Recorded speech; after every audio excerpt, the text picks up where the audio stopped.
on News Talk 105.9 WMAL. O'Connor and Company. It's 6:36. It's O'Connor and Company, and we are loaded for bear this morning as we continue our post-Virginia election analysis and fallout and reaction, as well as reaction to last night's debate and the Trump rally. Busy times if you're into American politics, and I'm glad you're here with us. Coming up at 7:05, Sean Spicer will join us on, well, all of that. Also at 7:35, Bob Anderson, one of the big winners Tuesday night, and we do like to focus on the upside of that election. Bob Anderson, your new Commonwealth's attorney, Bye-Bye Buddha. And then at 8:35, Senator Katie Britt will join us with her new book. I'm Larry O'Connor with Patrice Onwuka. Hey, good morning, Larry.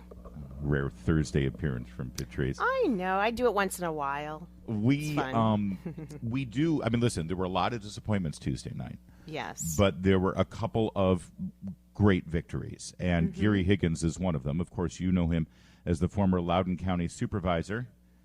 And now, and he's doing his victory lap. There he is. Well, he should. Good morning, Larry, and good morning, Patrice. Nice to be with you. We've heard a lot of discussion, and of course, you know that district very well. You know Republican politics out there, Geary Higgins, Lord knows. What made your race different, do you think? Well, I think that the demographics were a little different out there. I think the issues that people were concerned about were the issues that we were talking about, things like, parents' rights, getting the economy turned around, public safety, which is why Buddha is no longer with us, quality education, and those kind of things. So those those issues resonated in our area, and people were out to vote, and I was very gratified to be elected, and it was very humbling, and to see some of the people that I had represented in the past on the Board of Supervisors really turned out strongly in those precincts and helped us do as well as we did. Well, first off, congratulations, sir. And to dig into some of the things, one of the things you mentioned about parents' rights and accountability, parents need to know what's going on in the schools. Was that what you were hearing most when you were, knocking doors and talking to constituents? And what do you feel like can be one of your first steps once you move into this position? That was probably, people talked about a lot of different issues, but that was probably the most important issue, going door to door and talking to people. And it's sort of wrapped into three things. One is, certainly the parents' rights. People came to Loudoun County because we had an excellent school system, which the left has been trying to destroy for the last 4 years.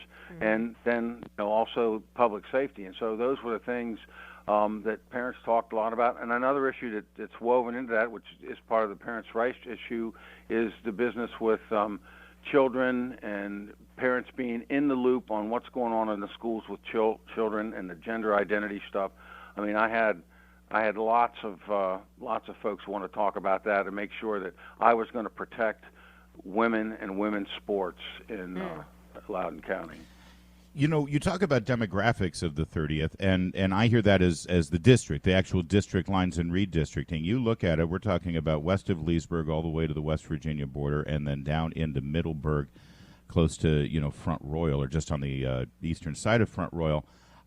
That's good, rich Republican country. But some of these districts, and the way we mentioned every candidate we had on, we said, explain what the district is, because they drew blue lines on it.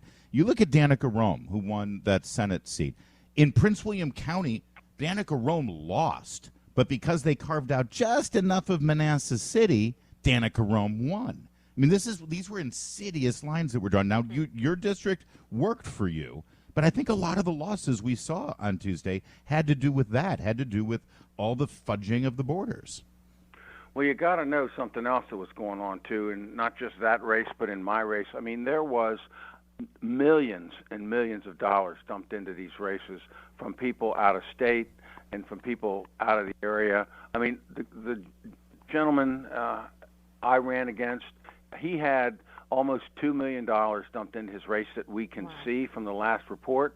That does not include all of the terribly nasty and ads were just outright falsehoods that were run by other groups that we don't even know who or where they were coming from. different environmental groups and everything else. So there was millions. The Northern Virginia area that we live in was ground zero, and the left was pouring millions of dollars into it. And it'll be interesting to see when it all plays out just how much money they did throw into that area. That makes sense. I mean, I think I certainly up in this area, with all the ads, particularly from Democratic candidates pivoting onto abortion. I don't know how much of an issue that was in your race, but going forward, how do you think conservatives can be thread the needle in terms of addressing this as an issue? Because it's going to come up in future races, particularly next election cycle.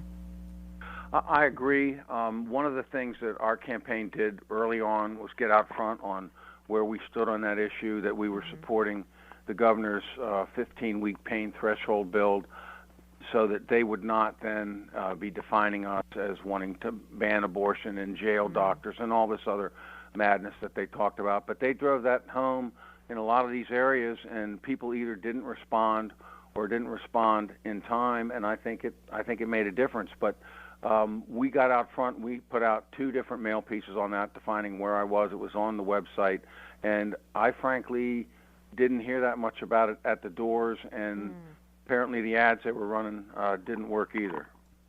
Geary Higgins is our guest. He won Tuesday. He's your new delegate-elect there, Loudoun County. And, you mentioned the money and being outspent, and you're right. Democrat spending in Virginia for the legislature races, they outspent Republicans $35 million to $27 million. Last night, I interviewed Ronna McDaniel, asked her about the Virginia results. She told us that she was told months ago that Governor Youngkin told her that they don't want any RNC involvement and they don't want RNC money. They've got enough money. Were you aware of that as one of the candidates? Do you think that's true? Would you have liked to have had an influx of money from the from the national party? I've heard rumors of that. I don't know anything about that, Larry, and that's way above my pay grade, so I can't really comment on that at all. I received, when the chips got down and we saw what was being poured into my race by people outside, the caucus responded and helped me very much, and it was, I think, determinative in the end because we were able to answer all these crazy ads and crazy accusations. I will say one thing for the governor, and I've read some articles, and it's all the post-mortem and all the people that weren't in the races and weren't in the arena, as Theodore Roosevelt and written by said. people who don't like Glenn Youngkin in the first place, let's face it. Exactly. And I can tell you, I've been around politics in Northern Virginia a while. I have never had or seen the kind of support that came out of the governor, lieutenant governor, and attorney general for this race. Did we win everything we wanted to win? No, but I've never seen it, and that's 3 Republican governors, and I don't know how many ever Democrat governors never seen that kind of support. So it wasn't for lack of effort, I can tell you that much.